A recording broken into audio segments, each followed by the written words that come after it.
Hello everyone, Kitty Foss here, your storytelling astrologist, reader of the stars, for a little bit of October 5th. I'm very late today, but it's the 6th, 7th, and 8th. As you know, I'm traveling. I'll be in Florida by the 8th, and so I'm trying to make my life a little bit easier.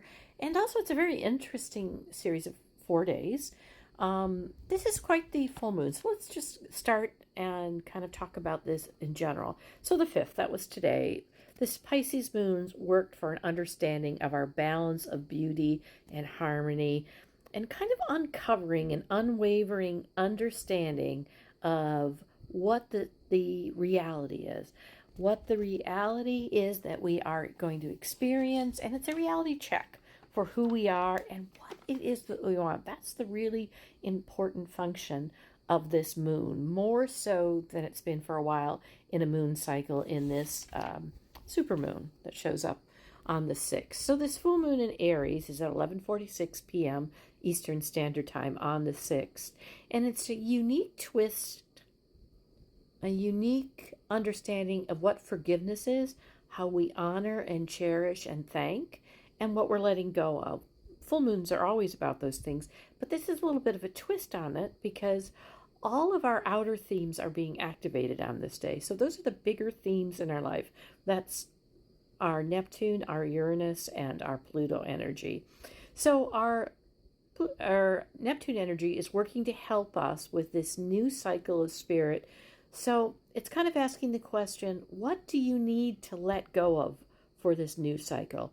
That's one of the pieces of this full moon that you're starting. What do you need to let go of just to make room for it? And then we are activating our Pluto, our visionary energy, our revolutionary energy, along with the chaos that goes with that, but the Uranus technological. So this is that awakening, transforming. So we build from what we honor, what we cherish, what we understand to be important for us, and forgiving, that's a big piece of this, for what has influenced us up to this point, and letting us understand that forgiveness is about not letting us letting have power over us anymore. Not the things that we say have stopped us. Don't give them the power anymore. That's what the influence of this new cycle begins. Mercury, very active over these few days, which has newly moved into on the 6th, Scorpio, that dive into the darkness, the life and death, birth cycles, that is all that Scorpion energy, is what we are open to sharing, to our communication, our deep dive into those changes. This is really an opportunity to kind of ask yourself the question, is this really what I want to think? Is this really how I want to be?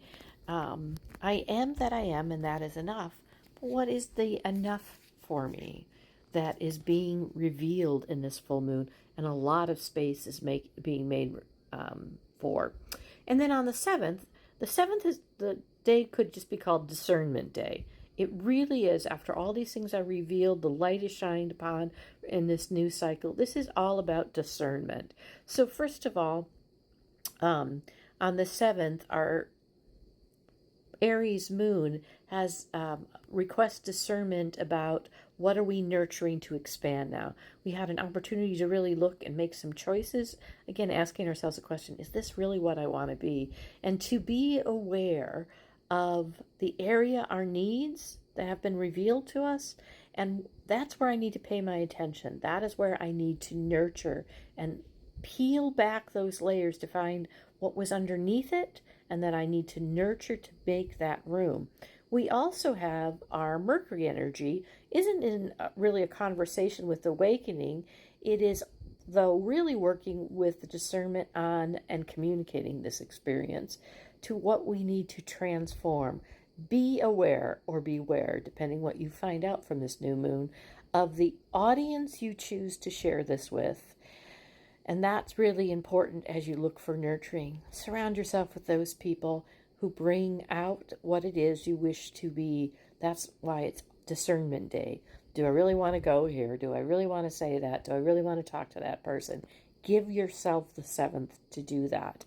And then on the 8th, as we move again the moon moves again into this Taurus energy, which is always about our stability. It makes us move at a certain point. It's about our body. It's that very earth, our own garden, our own understanding of ourselves. And we're stabilizing with this moon of what we cherish and honor. And this, what that full moon brings forth. So on the 7th, we use that discernment to kind of figure out and prioritize. And on the 8th, we really focus on that choice and the transformation that is revolutionary in thinking. And it's revolutionary in our thinking on how we see ourselves. Again, do I have to be this? Do I need to? What beliefs have I really looked at that I need to make room? And can I dig into why do I believe them? And if I don't have a really good reason, what do I really believe? So the 8th really takes that focus, takes that light, and really starts some of the action. Partially too because we have Venus, again, that is able to activate that expanded truth. Venus that's in Virgo, all the little pieces it takes together and puts that truth together. What it is, what are we learning about ourselves, nurturing that focus becomes our priority through the 8th. This is a balance, a midpoint needed for what is the stability, how fast do I move, and how do I now, with this new Mercury in Scorpio, communicate, change, and experience the stability in the transformation? The answer? Nurture. Nurture what steps forth for you. Believe in the priorities you set for yourself. I'm Kitty Foss. I will be back on Thursday the 9th, unless I pop on before then. We'll be traveling down to Florida. It'll take a couple days. I thank you for those people who wish me safety in the journey. I wish you all sacred spaces over these next 3 days, and especially as this new moon steps forward. It's quite the moon. Namaste.